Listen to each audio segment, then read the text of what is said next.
guys? Tambo here with your Week 6 core report. It's an exciting time to be a Run Pure Sports member as we parlay another big week of winning with the start of the NBA season. Here's a recap of last week. No sports were off limits for winners this past week. Relay 20 hit for $8K on the NASCAR slate. Brad Combe won $5K in an MLB playoff slate. Max Hankins gave a preview of what members can expect, shipping for $21,000 in NBA preseason. Big T had another big week, hitting for over $37,000 in CFB. For the NFL main slate, GK 2400 won over $10K on FanDuel, while our guy Locks shipped an NFL Live final seat. But the biggest wins came on Monday Night Football, when the top of the leaderboard was littered with RPS logos again. JSU led the way with his core plays featuring Captain Austin Eckler and Justin Herbert and Joshua Palmer in the flex. His winning lineup was topped off with Russell Wilson and Dustin Hopkins, as well as low-owned $200 Greg Dulcich, who was talked up big on our free Monday Night Football Showdown show by special guest Chris Rando. He's fast. He runs like a 4.7 40, and he can actually play the slot. He gives very difficult matchup situations. He's fast. He's got hands. Don't be surprised tonight if maybe he's out there in the mix and, he gets, a few catches and, who knows what happens. This is your weekly reminder to head on over to our YouTube page and hit subscribe to access all of our great free content. Our guy Johnny AirPods wasn't the only one repping RPS at the top, shipping for over $50K. Matt Attack Lax ran the same lineup twice, shipping for over $95,000. Phil Mike's Bra also shipped for $10,000, while Nuggets hit for $14,000. Now is the time to join us. Head on over to runpuresports.com and sign up for a membership today. Again, all sports are included for one price, and NBA starts this week. You won't want to miss out when our team gets hot during hoop season. Remember, you're not winning with us, you're watching us win. Till next time, let's keep running pure.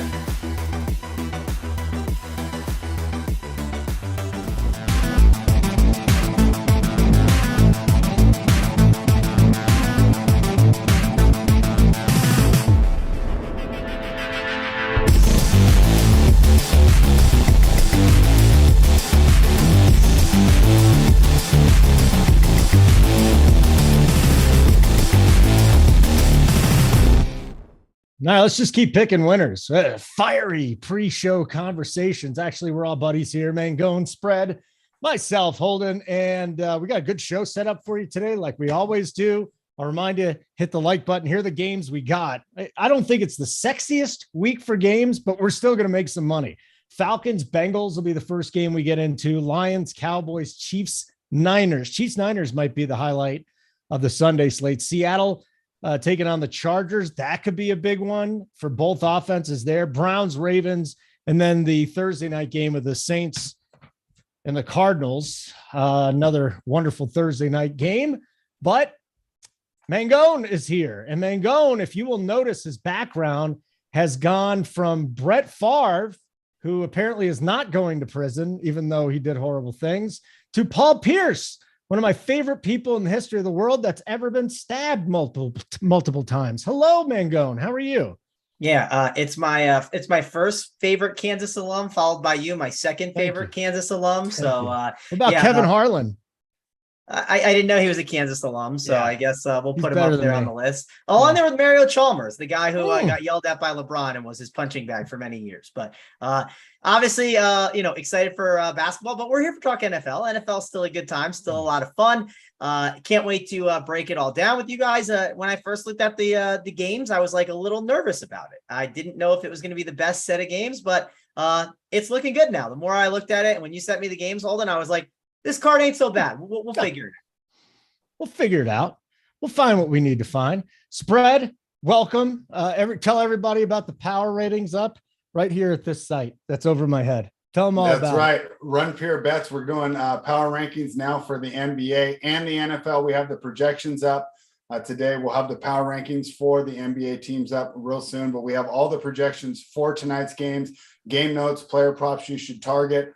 All that's going on over at Run Pure Bets. So, of course, if you're not a member, head on over to runpuresports.com and make sure you join. And, hey, Holden Juan pitching things, give us the thumbs up on the video. We're doing this all for you. Every week you get to show up, you get to hear us give out these winners, and we get to see Holden's hair slowly morph more and more into an anime character. So what more can you want? Give us a thumbs up.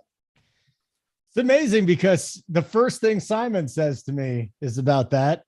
One of the first things you say to me is about that. I just went to the gym. I wore a hat and I took off the hat and it looks like this spread. I mean, you gotta.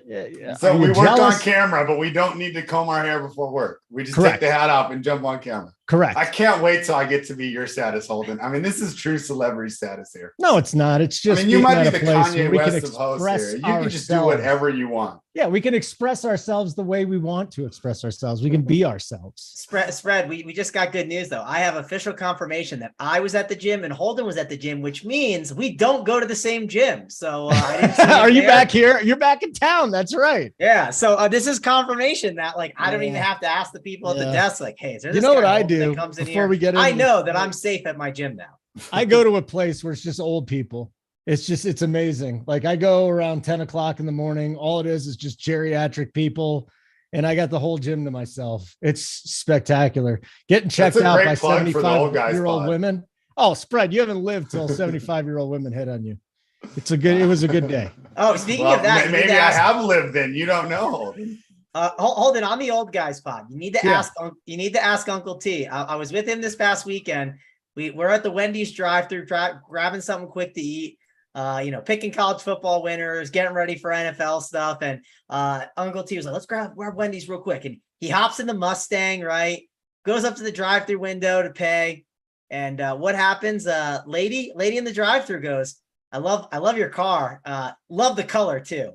Totally hitting on Uncle T. Was she attractive? I mean, she was very old, Holden. So no, but I think the real point here is that Uncle T recently had a midlife crisis because no man in his 50s has a Mustang without going through this. Uncle T loves the Mustang. Oh, you're going to hurt his feelings. Uncle T is a huge Stang guy. Humongous Mustang. I can't believe it. Oh, you got to talk about this on the old guys pod. I know. I can't wait. He's going to have fun. You're going to have fun with him. All right. So here's what we do. We take these 6 games from the bet side. We take these 6 games from the DFS side. We have fun with it. If you got any questions or comments, hit us up in the chat. I'll look at that in a couple of minutes. I'm sure just wonderful things are being pumped up over there. But let's get into this. So again, one of our better games this week is going to be the Falcons and the Bengals. And I think a lot of us are probably going to be looking over at the Bengals side. And there's probably some Atlanta plays that we can get into as well. So spread, Bengals 6-point home favorites. 47.5 is the total in this game. So one of the healthier totals on this slate. We got a 49 with the Lions and Cowboys. We'll talk about that. We got a 51 with the Seahawks and the Chargers. We got we just pick out the games with the highest totals basically, so we could get some DFS love. Talk to me here. Bengals, Falcons, a side, a total, anything. All right. Well, one thing that Uncle T and I have in common is we both like the Cincinnati Bengals, but I can't bet on them this week here. I think this is too many points to lay against an Atlanta Falcons team that has consistently played above our expectations for them this season. They were set at a 4.5 win total to start the season. They're definitely going to blow that out of the water. They're better than we think. Arthur Smith has done a great job coaching this team with what I would say is average talent everywhere except for the skills positions, right? Mariota's not an above average quarterback. This isn't the best offensive line play that we've seen. And if we had more time, I would get into the offensive line, but we're going to keep it short today. My point is here, this Falcons team fights hard. They keep things close. I think Smith is the much better coach. The play designs are better. This Bengals team, they really struggled to get that win against the New Orleans Saints. They needed all the magic they could to go ahead and pull out that 4-point victory. But if you watch that game for about 3 quarters, that looked like an easy cover for the New Orleans Saints. And yes, Chase and Burrow pulled out their magic. That could be the type of win that this team builds upon, but they're not worried about covering spreads. They're just worried about winning games. I think it's going to be another close one. I like the Falcons plus the points. Ooh, going back to the Falcons, who've been pretty damn good against the spread this year, right? What are they, 5-0-1? 5-1. They've been really good against the spread. Here's the bottom line. They're 6-0. They are 6-0. They beat the 49ers last week. I mean, that's remarkable. These guys are a bunch of badasses against the spread. As what? They closed at 3.5, opened at 6.5. Then the 49ers rolled out half their lineup like they were the Golden State Warriors. And Falcons got another cover and they got the outright win. Hey, Mangone, the Bengals, third fewest DFS points over expected to outside wide receivers. So you've got Awuzie and Eli Apple going up against Drake London this week. And we've liked Drake London, but Drake London has not really popped over the last few weeks. What do we want to do with this Atlanta offense? And then obviously we can get into Jamar Chase and the Cincinnati side. Yeah, I mean, if you take ownership out of everything, like Drake London, it feels like one of the best spots he's going to see this year. So the only thing that can make it better is if this game was in Atlanta, and it don't. But I think it's definitely a good spot for Drake London. Love him at 5.4K. Curious to see what the ownership comes in at. I do expect him to be a popular play this week. I expect him to be in cash game consideration as well. So it's a good call by you, Holden. Jamar Chase, 8.2K. Expensive tag, but worth mentioning on this slate. I'm going to talk about this Bengals game, but like the context of the receivers on this slate. How many receivers are above 7K? Only 6. We had that happen once this year, but the point I'm kind of getting at with that is like, I think Jamar Chase becomes a guy that if you do spend up, that is a guy that people are going to go to. I think they are going to gravitate towards him. He has had kind of like an unfortunate start to the year. He broke out last week, which was pretty big. But the one thing to get worried about is the Bengals sometimes just don't use him well, and they love to establish it. I mean, if they're up like 14-3 early, you're going to expect some Joe Mixon running every single down. And if it works, you're not getting Jamar Chase catching the ball. You're just not. He's going to keep establishing it over there, Mr. Taylor. So overall, I like Jamar Chase, but I do want to see what that ownership comes in at and compare it to some of these other high-end wide receivers. What will Adams' ownership be? What will Deebo Samuel? I know I like him preferably on FanDuel typically, but he could be interesting if the ownership is low enough. So it's something to think about a little bit this week. I just want to see how that comes out. But if we're just talking raw points and just like who are the best plays, Jamar Chase is one of the best plays you could argue on this slate this week when it comes to position players. So like that spot for him. Joe Burrow gets a really nice price tag. I talked about it on the first look show. I don't love a lot of the quarterbacks like below the 6K range, where Joe Burrow at 6'9" is going to be in cash game consideration and tournaments and going to be a really good play. So I think he's in the conversation. I did talk about Joe Mixon, and yeah, I'm not the coach and I don't think Joe Mixon is the greatest guy to play and he can be frustrating, but you can make the argument if they are beating up Atlanta and you think that script's good, like Joe Mixon's going to be lower owned. He could be interesting. His ownership is going to depend, but I typically like to punt the running back position more likely than not. So we'll have to see how that shakes out with running back. Joe Mixon is just one I really don't want to roster. Who's the other guy? Oh, Hayden Hurst. That's one I want to talk about here. Hurst's price tag went up to 3.5K. Not that much. Pretty good spot for him. I've been playing him a bunch. I think it's just hard to argue with him. So really like him. You can make the case too for like the T. Higgins and the Tyler Boyds. They're obviously interesting tournament plays. I do think this is going to be a game that people look to go to and target. And this game does feel like it could be like, do you remember that Bucks game when they played it was the Bucks and Falcons? Yeah, I think it was Bucks and Falcons, right? They played 2 weeks ago. Is that correct, Holden? Didn't the Falcons win that game, or they're very close? Let me just the Falcons obviously covered. It was a close game. Yeah, I just want to pull it up because it is an important note. I believe it was that. I mean, everything blends together at times. Yeah, it was 2 weeks ago. Yeah. So I believe that was the week where Brady was like the chalk, right? Like we had a Millie Maker team that won everything. That was like a super chalky team, but it didn't really have it had parts of the Bucks team.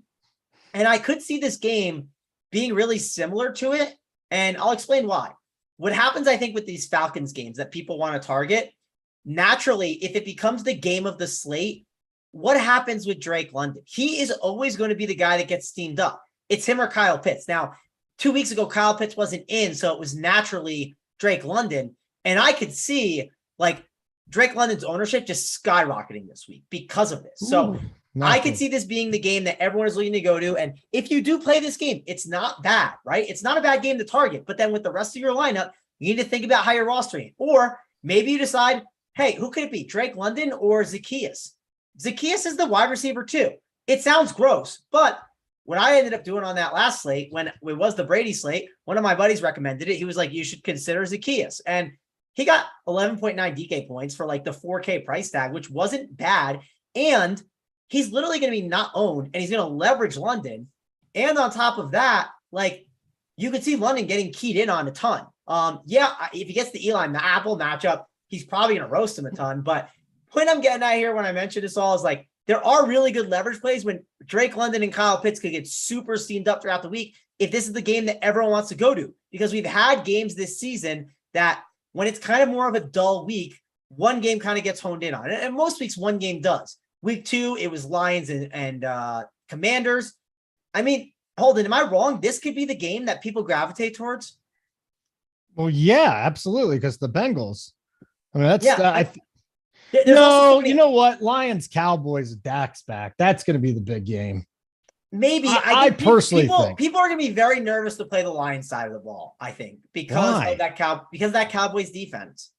Yeah, Swift could be back. Amon-Ra's going to be 10 days off the ankle injury. Like no one's scared of the Falcons and Bengals defense. You know what I mean? And like I don't know. And those games have been targeted games a ton. I just think if there's a game that does get steamed up, right? And I'm not saying you need to avoid this game or anything, but I'm just saying this is one to watch for. I want to watch for this game's ownership and then make decisions when we get to like Saturday and think about it. I mean, just listen to you do all these shows, Holden, right? Listen to what everyone talks about, right? When you pop in the old guys pod, you know, like JT might hop on and be like, man, I love this Falcons Bengals game. And Uncle T's like, yeah, me too. It's a great game. Like, and you're just going to see everyone just keeps loving this game. And I'm not saying that it's a game that you shouldn't play, but you need to watch the ownership and then make decisions on how you're going to build your lineup from there. That is a game that I think ownership is going to be critical because there's a lot of good games. And I think this is going to be the game that a lot of people want to play. All right, good. Good to hear. All right, hit the like button, everybody. It's wonderful to be doing this show for you today. I do have a question in the chat from Spencer Smith. Holden, how many people did spread kill this week? Any murder? Is that like the Call of Duty? Are we just going to do that every week? Every week, we need to know how many murders you committed. You know what's funny? If you guys really hung out with me, you guys, I couldn't even kill someone. Like, you're not even if you did something killer? really bad to me, Holden, Okay. I don't think I'd do it. Like, okay, all right. like, well, we're still going to ask you every week. It's part of it. All right. Well, you can continue to deny. I'll tell you what. Here's a tease. I have a great hiking story for the old guys pod, but there's no murder involved. It's just a really bad decision that I made. So there's we got that for you. Okay? You let the girl live. Yeah. It was a bad decision. All right, let's get to our next game, guys. Lions, Cowboys. How do we not love targeting the Lions defense every freaking week? I don't care that they're coming off a bye. Spread. Cowboys are 7-point favorites at home. 49 is the total. Dak Prescott leaning toward playing in this game. Before we get into the side of the total here, if Dak plays, like, what can we really expect out of him? A little bit of rust? No, I think that if he I don't think they would put him out there unless he was 100%. There's no reason to work through this injury. Cooper Rush has proved to be a fine backup. And I know he threw 3 interceptions against Philadelphia. I could also argue Philadelphia is a top 5 defense in the league, right? And anyone's going to struggle against that. I don't think you see that performance. He's 4-1 since Dak went out. I mean, it's other than 5-0, it's the best case scenario for having a backup in there. I don't see you see that performance and think we can't do this with Cooper anymore. We need to rush him back in there. So in my mind, if he plays, it means to me that he's 100%. So I'm not worried about the health, a little bit worried about the timing with the receivers, but Dak's consistently been a great player. And from the fantasy side, he's consistently put up great statistics. So if he plays, I'm assuming he's going to be a slight upgrade. I would say 1 to 2 points for that offense. And then let's see how he looks, because although I do think he'll be 100% physically, could take some time to work back in with the receivers. What's the word I'm looking for? The rapport, right? The timing with these receivers. So this is another one where I like taking the points. Usually when underdogs have been covering the spreads over the last 2 years, they win straight up, except for one team. Who's the one team that just covers the points but doesn't get the win? It's the Detroit Falcons? Lions. No, it's the Detroit Lions. They're like 9-4 against the spread when they're catching points here over the last 13 games. Yes, short sample size, but it illustrates my point that this team fights hard and nobody's going to argue with that. We've seen them backdoor cover since the beginning of last year with Dan Campbell when they did it against the 49ers in week 1. I mean, this team is going to continue to go. Dallas, yes, they're going to be looking to get back. Tough loss against the Eagles. all that great narrative stuff here. Still too many points once again in the NFL, especially for a team that a lot of these teams, if I want to take the points, I'm going to also add on to the money line. I'm fine just taking the points here. I don't need the money line to feel safe that the Lions can cover a spread and not get the win. I like the Detroit Lions in this game. And I mean, you're going to talk about totals, and scoring's been down 17% this year, or at least fantasy point scoring. There's 17% less fantasy points at this point of the year than last year. But Detroit Lions have been one of the teams that have bucked that trend. Pretty good offense, really bad defense. Give me the over. Well, spread, we got his thoughts on this game. Now we'll move over to Mangone, and I'm looking at this here. It could be a blow-up spot for a lot of guys. Now, I think there are those that will stay away from Detroit because of the Dallas defense. I personally think if Amon-Ra St. Brown is out there and he's looking great, I don't know how you don't consider him. He has proven to be matchup proof in the past. Then we look on the other side, Zeke Elliott, believe it or not. I mean, he gets Dak back this week, third most efficient running back last week. I don't know if either one of the quarterbacks are in the mix here. We've had success with Goff in the past. And then on the other side, Lamb, Gallup is now looking pretty good, and he's got Dak back. Talk to me here, Mangone. What do we want to do? Because, and let me just bring up the other position, tight end, where there's now 3 guys that are catching passes at tight end.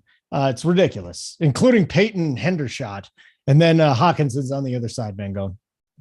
Yeah, if you look at this game, when you think about like this Cowboys-Lions game, you think you worry, okay, that Dallas defensive line has been really good. What happens when a defensive line is really good? Well, then you got to get the ball out faster, right? And what's that going to lead to? Well, if you have to get the ball out faster, you can't do 5-step drops as much as 7-step drops, and you can't feed the outside guys. So Amon-Ra St. Brown in the slot could be in for a really big game. And they could really just pepper him a ton, get him some open screens.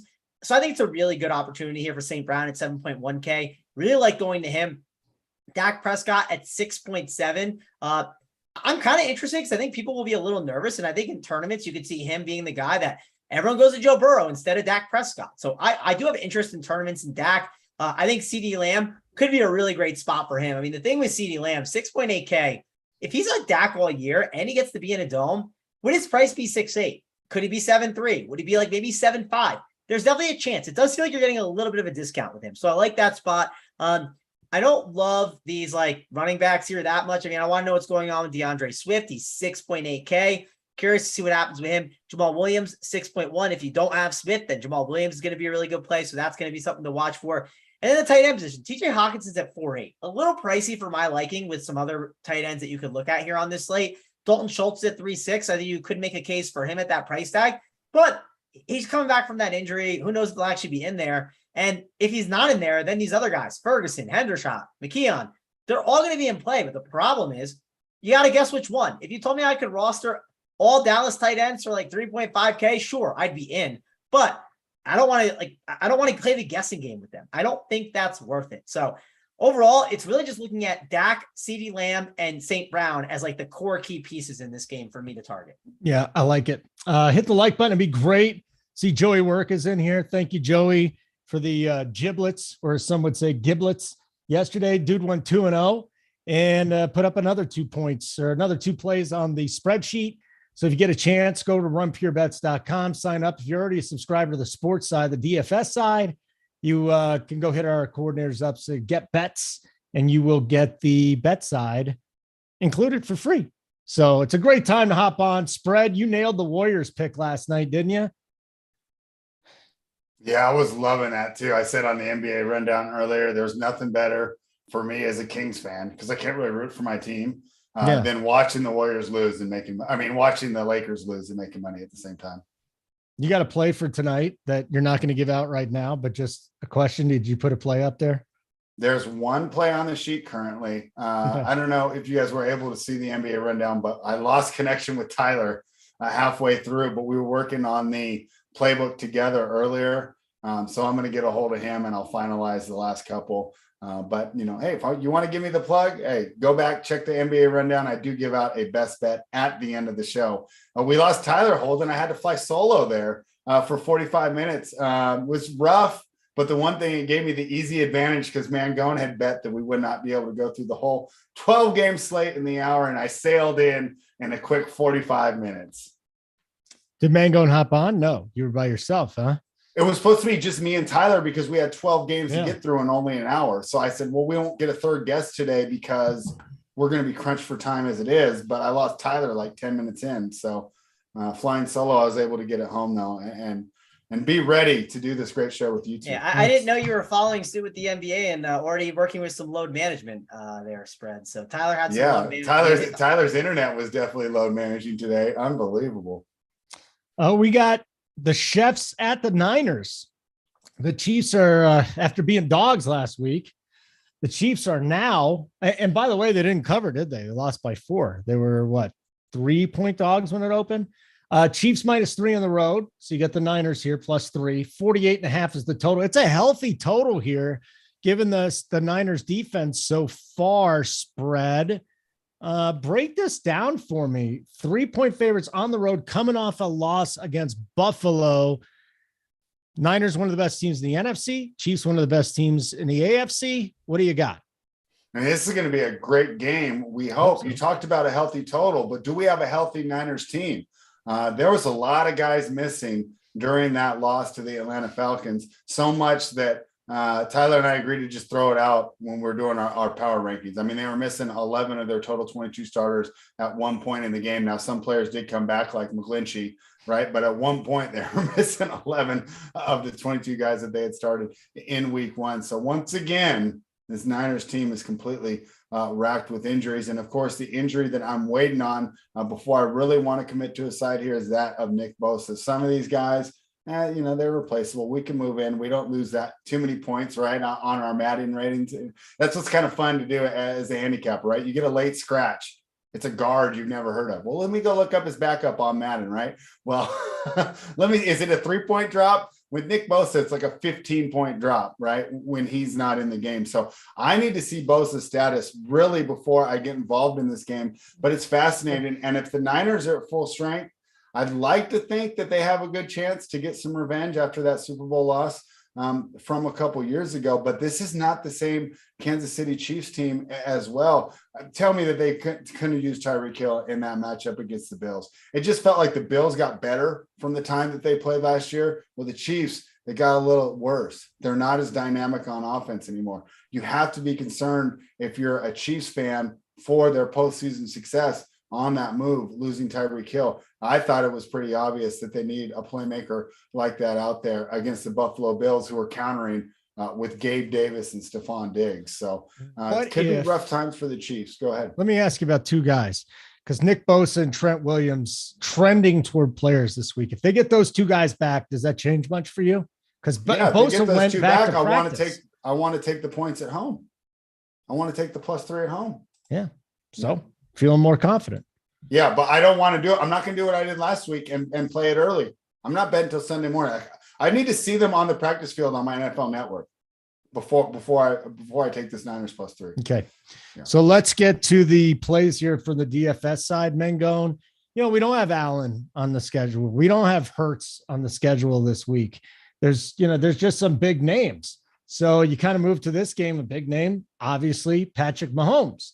So Mahomes #1, Kelsey at the tight end position. Here's another one where I think we at least got to put him back in consideration again. He's a complete stud.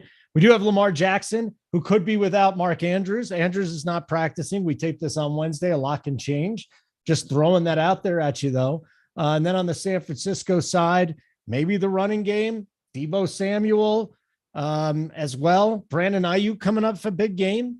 I'm having a hard time picking some pieces off in this one, besides for Kelsey and Mahomes, and maybe Deebo, the big names. Who am I overlooking, Mangone?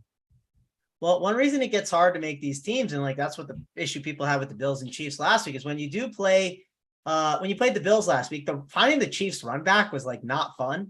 People would be like, "Oh, is it MVS? Do I really want to play Juju? Travis Kelsey's pricey at the tight end position. I'm already do that when I can just go Mark Andrews for a little bit less."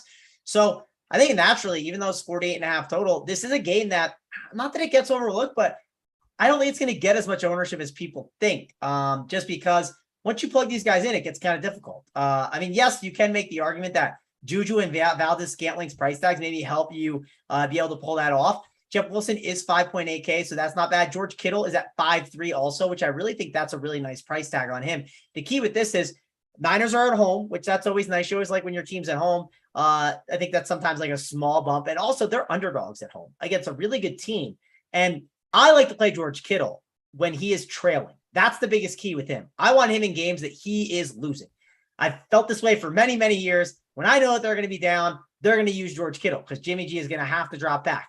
So 5.3K, this is arguably the best spot to use, I think, George Kittle all year right now. Like, this is the spot. I talked about it, I think, maybe 3-4 shows ago. There are certain spots we want to play George Kittle in. This was one of them. We got to look to him. Really good option. So 5.3K. I like George Kittle. Going to get exposure to him. Devo's probably a better FanDuel play than a DK play, but I want to see what his ownership is going to be. Brandon Ayuk's price gone up a little bit. 6K is a little high for my liking. And then I can't play Jimmy G. I'm not really that interested. Don't really want to mess with these KC running backs either. You could make a case on like a Jerick McKinnon, who, hey, it's a little bit of a revenge game for him. So if you like that angle, sure. But there's just not a lot of cheap running backs this week. Like, if you look, all those guys who are playing in that 5K range, they're now up in this 6K or high 8s or high 5s, where I now think that maybe considering some of these low 4K guys to make some things work, like large field Millie Maker darts. I don't hate it. I think it's really intriguing to consider. So overall, good game to target. I don't know how much I'll get to Travis Kelce. The one thing that makes it a little easier to get to Kelce this week is the receiver position. We don't have Cooper Kupp, Justin Jefferson, all these stud receivers to pay up for, where I think maybe you'll see more people do the spend up tight end route because it feels like we have a little bit more salary this week. Okay. Members never win. We don't have it here, but I do know that one of our coordinators won last night. His name is Tony Niehaus. And I will not give him a congratulations for hitting for just $57,000. So again, that would be like congratulating LeBron for making the playoffs, the second greatest basketball player of all time. You just don't do it. You don't congratulate a guy. So please stop congratulating Tony when he has these little hits. He only gets a congratulations after $250,000. Please stop, Mangone. You're just being too nice to him. The bar has been raised, and I'm sick of everybody kissing his ass for a measly 57K. Hey, I like to keep the good mojo going and keep Big T happy. That's all. You know what I mean? Could you imagine just hitting 57K, then the next night 100K, then $1 million? Yeah, I will say I was at odds with Big T when I got to his house the Thursday and Friday. Me and him were not. We were kind of battling a little bit, and then on that Saturday, I just said, "Listen, I'm stroking Big T the whole weekend. Like we're not stroking. Yeah, we're gonna turn this thing around. We're gonna be arm in arm, and it worked out well for me. So I'm gonna stick on the let me stroke Big T up, let me talk him up, and hey, first day out there, absolutely crushed it. And listen, he's gonna have the MLB Showdown stuff up soon. He'll have an MLB 2-game slate stuff for you guys. So you should check it out over at Run Pure Sports. Give it a shot. I love playing some Showdown. I know I already have one team built. I'm certainly going to look at his stuff before I kind of give it a roll. I'm going to make sure right before lock. Okay, well, what do we got here? And I want to sweat the games out. Holden, I'm sure you want to watch it. You talked about how you like. I can't wait. Season, so yeah, be sure to check it out and play those relievers like we like to talk about. Oh, it's such a boon. It's such a boon. I absolutely love it. We'll go to Seattle and the Chargers. Seattle and the Chargers. The Seattle defense continues to suck. The Chargers got sucked into the Broncos abyss this past week, so I'm not going to take anything out about their offense except for Austin Eckler. Now, I look at this line spread, 6-point favorites for the Chargers. How often do the Chargers cover 6-point spreads, man? Every day game they play in is 3 points or less. Staley shits his pants down the end of the game. I don't know, man. Maybe you got a different take on this. I just think out of principle, I have a hard time backing the Chargers with 6 points. 51 is the total, though. It's the highest total on the board. I'm completely with you, Holden. Give me the Seattle Seahawks here, right? They can't defend, but I mean, this team's going to be able to put up points, and they're going to be able to run the ball. One of the things that Staley did that was kind of innovative that hasn't really turned out to be as innovative or useful as we thought was to always play against the pass and just say, hey, we're going to let you run against us. because passing is what matters. You know, you have more expected yards per play on a pass play, right? You have more expected points per play on a pass play. Well, not really factoring in, you need to run the ball to have the balance, so the other team just isn't expecting a pass on every single play. So what's happening here is Staley's not working. Who's going to take advantage of this? A guy that's our age, Holden, maybe even a little older, Pete Carroll, who grew up playing football the old-fashioned way, establishing the run. Geno Smith has looked absolutely fantastic. Looked better than the guy that you guys got down there in Denver. Don't mean to rub it in, but we all know that it's true. Geno Smith has done a great job taking over. And also Tyler Lockett and DK Metcalf have shown, hey, we can make anybody look good because we are open a lot. Just drop those dimes in there. We're going to make the play. How do you match up with a guy like DK Metcalf, who's 6'4", looks like a pro wrestler, and runs just as fast as a speedster? So I really like Seattle here to keep it close. I'm not impressed with the Chargers this year. You know, in our preseason previews, we were so hype on the AFC West. And boy, it looks like all of the teams in the AFC West have not led up to expectations. I could see I thought that Mahomes would handle the transition without Tyreek Hill a little better. The Chargers, you can chalk that up to injuries, but what year haven't they have injuries? They've had injuries since they were the San Diego Chargers. I mean, they've had injuries since the AFL merger. This team is always hurt. It might be bad karma because they have one of the cheapest owners in the league, Dean Spanos, and it could be karma for turning on a loyal fan base in San Diego to go to Los Angeles and be ignored. And UCLA is more popular. They only have like 5,000 people in the stands. I mean, give me the Seahawks here. I'm going to take the points with the +6. Ooh, again, it's just tough to trust the Chargers. The only thing I'll fight back on you is with the Chiefs spread. I don't think they've been a disappointment. I think we had them knock down a peg or two this year, maybe a 12-5 team. And I think they've just performed to expectations. The defense been a little better than I thought they'd be. And the offense taking a step back because they don't have Tyreek. Yeah, but I thought they'd be able to mitigate that loss a little better.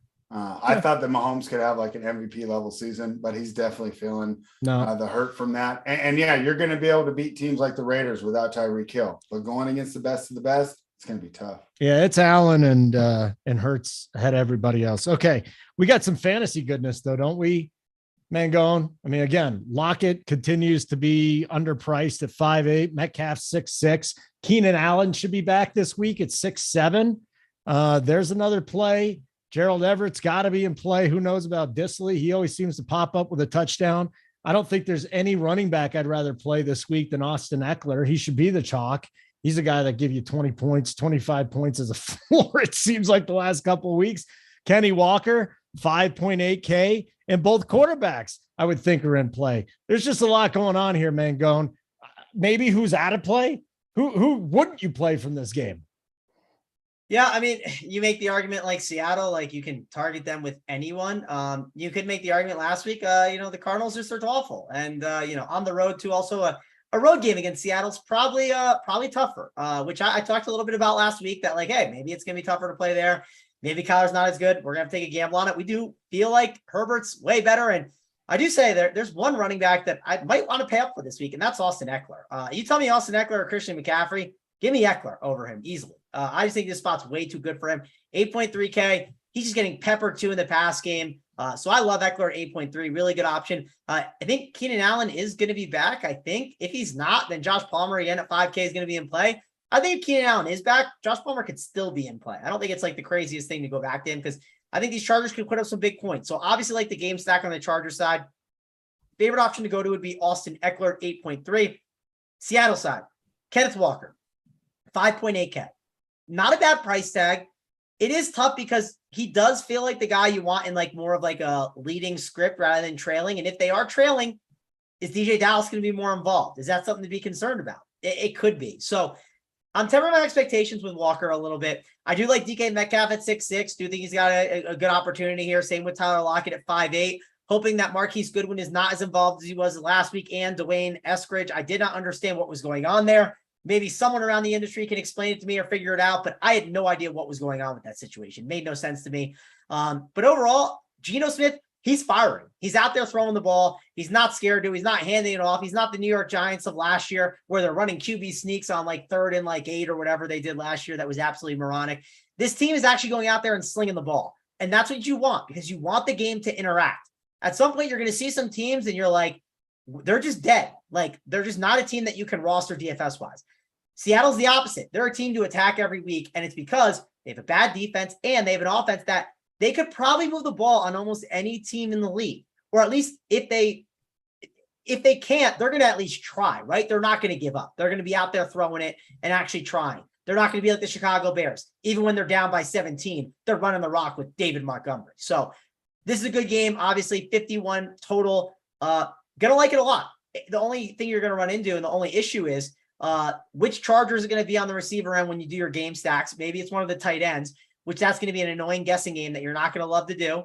And then Seattle, what's the ownership of DK Metcalf and Tyler Lockett going to come in at? Because you can make an argument that if these guys get to 25, 30%, any receiver that's 25, 30% can easily be outscored by another guy who's in the similar range at 5%. That's of similar talent. So that, again, we do this show on Wednesday. I talk about these good plays like Jamar Chase, one of the best raw point receiver plays on the slate, but we need to see what ownership's going to be. That's always a conversation point that has to be brought up, and I always bring it up to mention DK Metcalf, Tyler Lockett. Lockett will grade as the better value. He'll probably come in at a little more ownership. You might see him at 25%, and then you might see DK Metcalf, I guess, come in at maybe 15. And then you'll have to make a decision. How do your salaries fit and what do you want to do there? So that's kind of some of the things that I'm looking at going into Friday and Saturday when building my lineups. All right, let's keep moving on. We got one more main slate game to get to, and then we'll get to the Saints and Cardinals game. And just as we're a couple things that were going on while Mangone was talking, first of all, spreads, Nikola Jokic over 25.5 points dropped. That was wonderful. Just what about betting his triple-double tonight, spread? You know what I like? I like the point prop player performance double that Tyler will always give out, right? It just gets Jokic to go over his points and Denver wins, and then you don't have to worry about the point spread. Just take them both, just single game parlay there. It's a player performance double, and Tyler just crushes them. In fact, all those parlays that he hits that are 50-1 and stuff, they're usually player performance doubles where it's so-and-so gets this many points and the team wins. And the idea is rather than covering the 7-point spread, you're counting on Jokic to get over 25 points instead, which they're more correlated. It's kind of, I wonder how long they're going to allow this. It might almost be like the teasers at -110, which in fact they can move, we're just kind of going off the cuff here, but you probably move teasers back to -110 the way they performed this season. Yeah. Right? But spread, they'll allow it, but once you start specifically winning on it, they will not allow you, but they will allow Joe at the bar who's watching, the Nuggets game and just says, "Oh man, I'm going to hit this Jokic bet." They're going to, if you're having success, they're just going to limit you from it. Yeah, I mean, so that's an issue. So just like your great facial hair, you got to find a beard for these accounts. Yeah, it just depends. I mean, in time they might be like, "Hey, we think this is better long term." They make decisions based on that, but yeah, I mean, once you kind of get rolling, if they figure it out, sometimes you can slide under the radar though. I know some sharp people who have slid under the radar on some things for a little bit. So you just never know. Yeah. I know they're on FanDuel, Tyler. I'm still boycotting FanDuel. So you are? Yeah. I've been boycotting. It's one of Holden's really weird, years. Bad takes. Right? I got a fight with multiple customer service representatives. Those people probably don't even work there anymore. If you have shitty customer service, I'm out. Bet365, FanDuel, screw them both. You must not have talked to DraftKings customer service ever, Holden. I love DraftKings customer service. They're beautiful to me. They send me helmets, John Elway helmets. They send me freaking Yetis, all sorts of cool stuff. It's just an autographed Elway helmet. They didn't need to send me that. Yeah, let's I mean, we'll see. If you give me free shit, I'm gonna like you. This is why I'm upset at RPS. I got no free stuff. No, nothing. You're wearing a Run Pure Bet shirt. No. This is the bet side, not the sports side. I want you to hold that. I want you to hold that shirt back up real quick. See, RPS, can't be upset at RPS. It says it there. RPS. It's all of it. You got free stuff. I did boycott getting a haircut. I just learned we're trying to end the segregation now, Holden. We're trying to bring everything together. I don't give a shit. You're not getting me back on those 50, $2. Right? Once you're like at a certain age, which like even 50 is probably like too high of a mark I'm setting. It's probably lower. Like you get set in your ways, and Holden, he knows he hates FanDuel, and that's just how he rolls. Bet365 worse and just as bad as William Hill. Books I like: DK, BetMGM, Bet Rivers, PointsBet. Before they pay him. What a surprise. Well, only one of them is paying me. And DraftKings doesn't pay me anymore. To be fair, I'm the flip side. The DK Sportsbook has me very limited. It's very hurtful. I'm not because they limit on other ones, but the DK Sportsbook, me and the DK Sportsbook are very not on good terms. Oh, Mariah Carey just posted naughty picks at 54. All right, I'll be looking at that while Spread talks about this Browns-Ravens game. I think you have a better option here, Holden, but I'll go ahead and break this down here for the listeners. Now, listen, I don't know if Andrews is going to be out, Duvernay, but I will say this. There is no question that Lamar Jackson misses Rashad Bateman. His passing numbers across the board have just tanked. This dude consistently stretches the field. So keep an eye on that. Duvernay is not practicing early in the week. Andrews isn't practicing early in the week. And 6 points in 6.5 points in a divisional game. I wonder if this gets pushed to 7, by the way. 45.5 the total here, Spread. Browns Ravens. All right. Of course, it's a wait for the news game. It's a wait for the news game, right? Right, Travis? Because we want to know for sure. But my initial look here, so hey, I've taken a lot of dogs here so far on the show, but this is one where I'm looking to do the favorite. This Cleveland Browns defense that was so good 2 years ago has just, piece by piece, it's gotten worse. It's gotten worse. Now this team's 31st in tackling, and we saw the issues that they had against the New England Patriots offense that, let's be honest, we wouldn't really consider them to be high powered. If you have issues tackling, who's someone that you don't want to play? Lamar Jackson and the run heavy Ravens. J.K. Dobbins is starting to look a lot better. I like this Ravens team here. This is a way that I'm looking to go, but I want to wait for that news. Now, Holden, I know you don't do it as much. Hold on a second. I just got done with the Mariah Carey thing. Let me just watch. In what ways? Oh, she's just naked in a bubble bath. She put bubbles over her boobs. Did you see Brittany? She did that too. She did that for you? Next. No, it was on Twitter. Oh, yeah, I just saw it. Well, not impressed. We're impressed by Brit. By Britney Spears did too?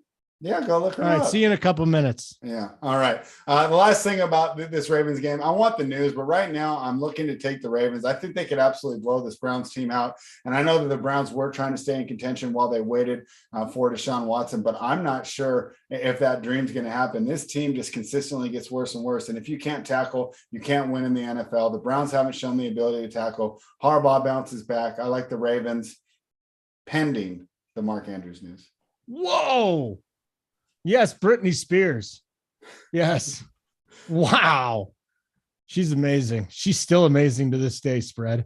Mangone doesn't understand the power of Britney Spears, I don't think, because he's a little younger than us. Holy shamoly, she looks amazing. What, Britney Spears? Yeah. Wonder if she has meat drapes though from all the kids. I mean, all right. Yeah, I mean, it's when you have that much money, you can do a lot of things to make that happen. Yeah, she looks. You're getting pretty close, Travis. What's going to be your excuse? Yeah. You keep shipping these contests, you better be shredded. Yeah. I age like fine wine, Spread. I have no worries. I've had people mistaken me for being 19. Actually, I had someone mistaken me for that. So, okay. I feel good about. Were you in an opium den, Travis? Was it an opium den? No, I feel good about the way I made you. I think I've done well for myself. All right, Mangone, let's get into this.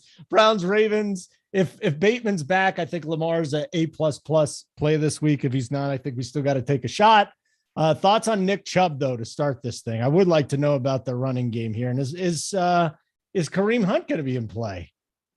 Yeah, Browns Ravens 45.5 total here.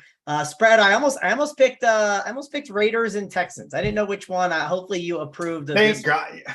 Thank you for not picking the Raiders, because I would have just trashed them. And my own personal feelings are clouding my judgment. But this team really isn't that bad, but I hate them.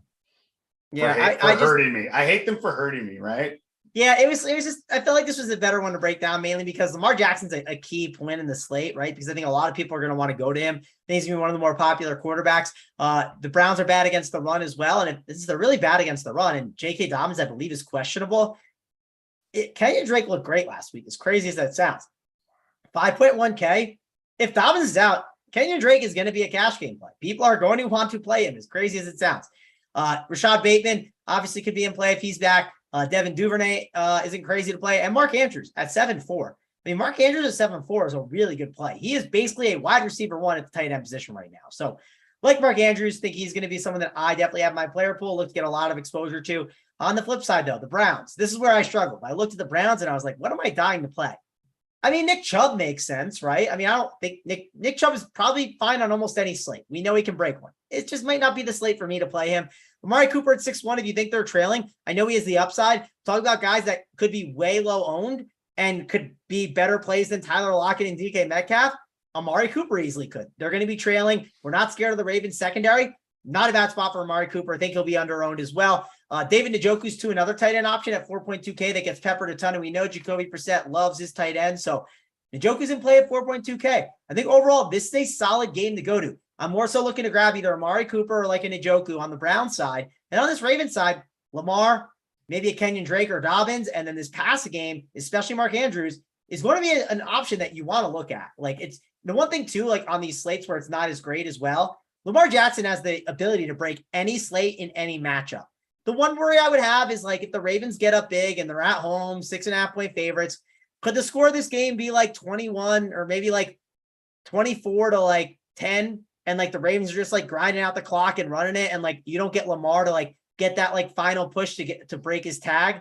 Yeah, that's one of those concerns I could have. But at the end of the day, Lamar Jackson can be in for a big game on any slate. If he breaks one for 80, you're just Yahtzee. You're absolutely set. Obviously that's a low percentage outcome, but we know what Lamar Jackson's upside can be. And on these shorter slates, these slates that we don't love as many games, it only takes like having that one guy that breaks it and beats it. Like last week, the guy you needed was Jamar Chase. It was just simple. It was more of a lower scoring slate overall. And you need to have those big boys that got the job done. And you might need a big boy in Lamar Jackson to take you home.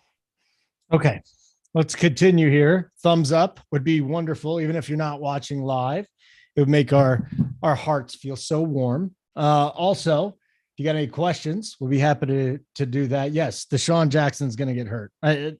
They should actually make that bet. Does Deshaun Jackson leave with a hamstring injury? What are we setting the lines at? Spread minus 175 for him to get a hammy. That's just cruel. Minus 175 for Deshaun Jackson to leave the game with a hammy.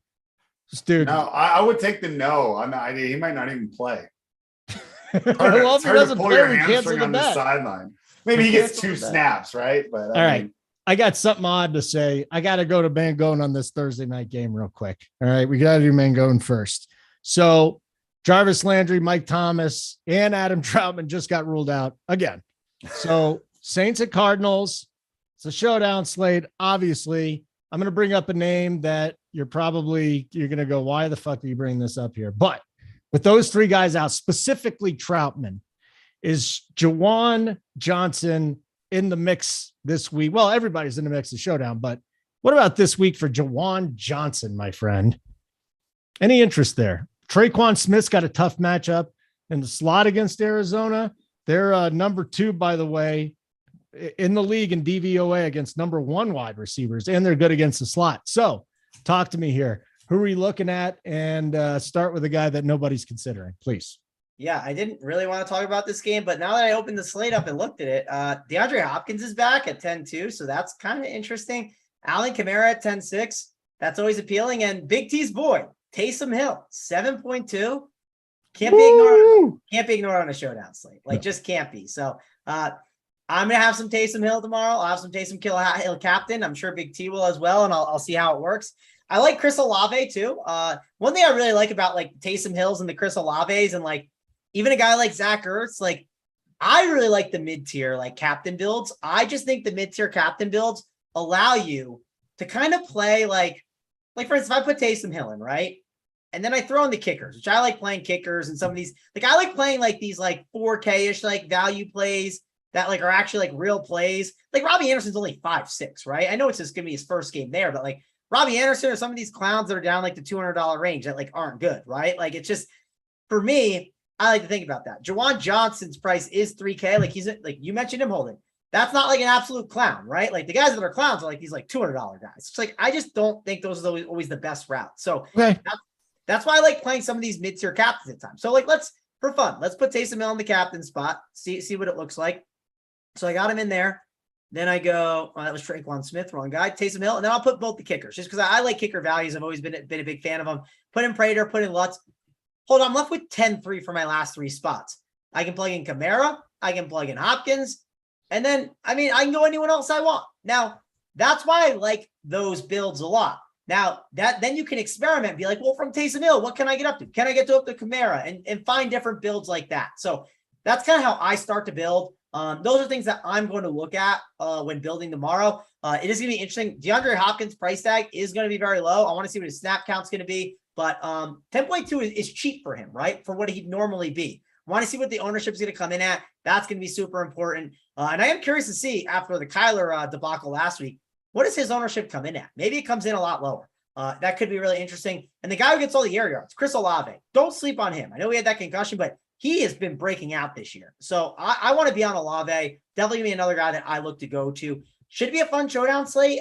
For me, though, it's kind of one of those slates. I don't like a lot of these $200 guys. There's just not a lot that I'm in love with. And like, even that slate that we had when we had like Phillip Lindsay at like $200, I hated that slate. I was like, this slate's stupid. I don't like it. I never like when those options are available because it leads to a lot of people just doing the same thing and going the same route. And I like when we have a lot of different guys in that mid-range and up in the top range where it kind of can get unique and different. And you just don't feel like you're on like this, I don't know. Obviously, you're going to be on the same path as some people, but you just don't want everyone to be like, oh, look, there's a free square for $200 or anything like that. That's what I get frustrated about. I like when there's a lot of options in this range, like below, like probably like $5,000. So spread from a betting side, the total here is 44.5 Thursday night games. I don't want to blind bet, but boy, like if you're blind betting under so far Thursday night, you're winning. Saints +2 on the road. Lil Kyler Murray, maybe he will run more. It was shocking last week. He said he was going to run more, and he ran a lot more. And I think that from a DFS side, that gives me hope that he can, be productive. But what about the total in this game? Thursday nights are gross, man. This might be the week that it ends. This might be the week that it ends. I don't think you should blind bet it this week. Let's take a look. I'm not going to at this game. Quick on the Arizona side. That defense is terrible. The Saints defense has good players, but they've definitely fallen off. They've gotten old kind of all at the same time. So there's a lot of players that in our minds, hey, that's a great player. That's a great player. Not putting the same stuff on tape that they were a season ago, or definitely not 2 seasons ago. So this is kind of a rough spot here for Saints defense. They're all getting old at the same time. And you know what? I'm totally in lockstep with you guys. And on some other shows I debate because there are Kyler truthers out there. But here at RPS, like we pretty much enjoy the Kyler slander. But I'm telling you what, DeAndre Hopkins means so much to him as a quarterback. I thought that was one of the biggest things that they did for his development. Was to add DeAndre Hopkins, just like, the Bills added Diggs, and then, the Dolphins and Mangone's guy, McDaniel, got Tyreek Hill for his guy. DeAndre Hopkins means so much to Kyler. I'm afraid that we're going to have to put that bit away for a couple more weeks till he gets beat up and it gets to be November and December and he simply can't play anymore because he's smaller than all of us trying to play in the National Football League against 300-pound men who run 4.4s. So, the slander might take about like a little month break as he comes back, feeds DeAndre Hopkins, and it's going to make him look so much better as a quarterback. So I'm really disappointed when I looked at the schedule and I saw this game because I'm going to have to take the Cardinals and I don't want to take the Cardinals. And I really don't. And I really don't want to root for Kyler Murray. But unfortunately, you don't have many more times to do it. The Call of Duty game is out soon. We got maybe 10 days till Call of Duty's out, and then you're off Kyler for the season. So ride it one last time. Okay, is it really Call of Duty, or is it the fact that the guy's 5'6", 160 pounds, and he gets tackled by 300-pound men consistently, and nobody's body can hold up?